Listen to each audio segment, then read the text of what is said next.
Section 6.6 is assessing normality. In a lot of the tests we do in statistics, it is critical that we have a normally distributed population. We can either assume normality or we can do some tests with a calculator or software to determine whether or not we have normality. And one of the things we can use is the technology and the graphing capabilities of the calculator. A normal quantile plot is something that we can look at, and it's one of the graphs that's available on your calculator. When you look at your calculator and you hit second, y equals, make sure you turn a plot on. This plot right here was the histogram. We used that in our first exam when we were looking at distributions of data. We used the histogram.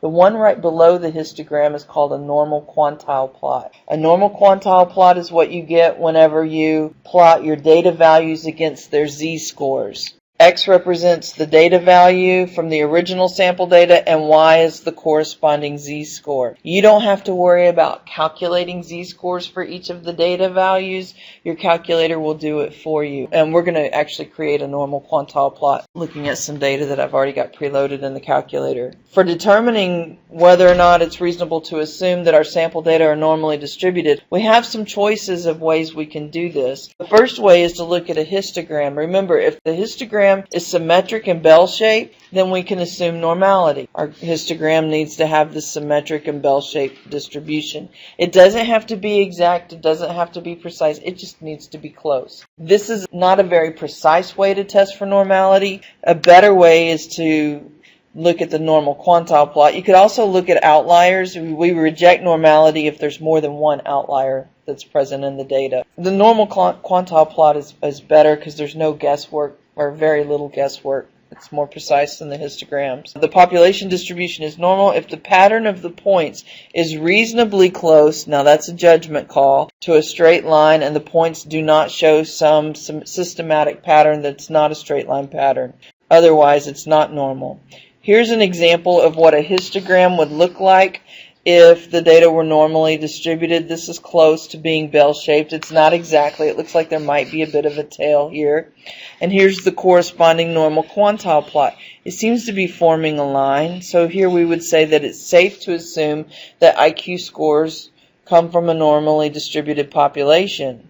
There's a uniform distribution. And here's the corresponding normal quantile plot.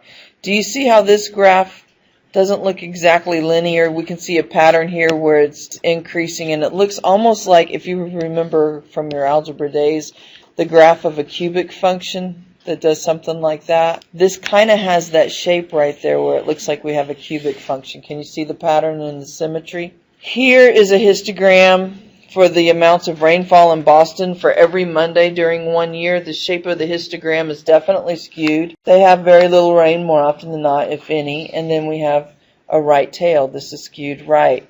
The graph of the normal quantile plot, we've got almost a straight line here, and then it goes across. It's almost like a L shape, or maybe even a square root shape. If you're given a histogram and a normal quantile plot, could you tell me whether or not the data are normally distributed? Here's an example problem. It says sample data from the arrival delay times in minutes of airline flights is given below. Determine whether they appear to be from a population with a normal distribution.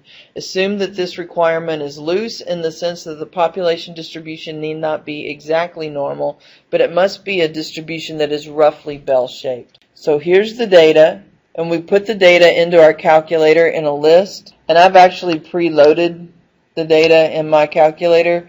They're in list 1. I did that because this is time consuming. So we're going to go into our graph by hitting second, y equals. Turn our plot on, hit enter. As long as on is highlighted, you're okay. This is set up to give me a graph of the histogram, and I'm using the data. I want to use the data that's in list 1, not in list 2.